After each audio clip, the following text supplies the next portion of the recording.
The 2026 Fertility Testing Masterclass, Beyond the AMH Myth.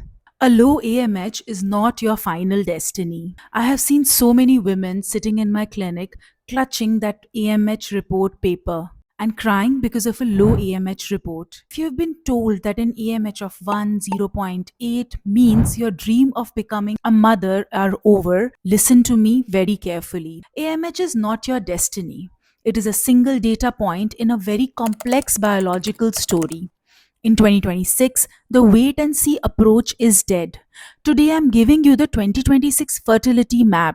These are the specific high level tests your doctor might have missed and why they matter more than one scary number on your screen. The AMH myth versus the egg quality issue. Let's simplify the science. AMH, that is anti-Mullerian hormone, measures your reserve, how many eggs are in the warehouse. But here is the truth. AMH means quantity and not quality. A 25-year-old with low AMH often has a better chance than a 42-year-old with a high AMH. So why is that? Because a 25 years old's eggs have higher mitochondrial energy. In 2026, a high AMH with poor quality is actually harder to treat than a low AMH with a good quality egg.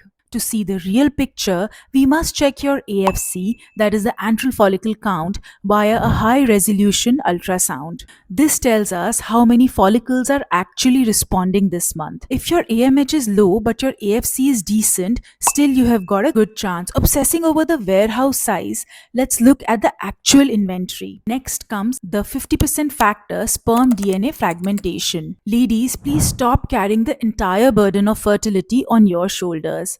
50% of the fertility roadmap belongs to the partner.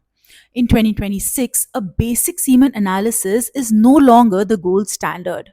A man can have a normal count and a good motility, but if his sperm DNA fragmentation is high, the pregnancy will likely fail. Think of the egg as the repair shop. A healthy egg can fix minor scratches in sperm DNA, but if the DNA is only broken or fragmented, often due to lifestyle, heat, or oxidative stress, the egg cannot possibly fix it. This is a leading cause of early miscarriages and unexplained IVF failures. If you haven't tested his DNA fragmentation, you're only looking at half the map. The hidden killers, that is vitamin D deficiency and inflammation. Now, here is the hidden reason why so many IVF cycles fail, even with the perfect embryos. Chronic inflammation and vitamin D deficiency. Recent 2026 longitudinal research shows that vitamin D levels in your follicular fluid, the liquid fluid which surrounds your eggs, directly correlates with clinical pregnancy rates. If your vitamin D levels are below 30, your chances of a successful implantation drops significantly. Your eggs are literally starving for the nutrients they need to divide properly. Combine that with chronic inflammation, often from hidden gut issues or high sugar intake, and you create an environment in which a healthy embryo simply just cannot survive. We don't just need an embryo, we need a hospitable environment, hospitable soil for the embryo to actually grow. The roadmap, your next steps. So, here is your 2026 roadmap before you spend another rupee or another month in stress. I want you to have these four things: AMH and antral follicle count to see the warehouse and the inventory. Vitamin D to ensure you are above 40 for optimal results. High sensitivity CRP, that is HSCRP, to check for hidden inflammation. Sperm DNA fragmentation for him. Knowledge is the antidote to fear. When you have the map, you stop wondering. Comment your numbers below. If you're comfortable, share your AMH and vitamin D levels.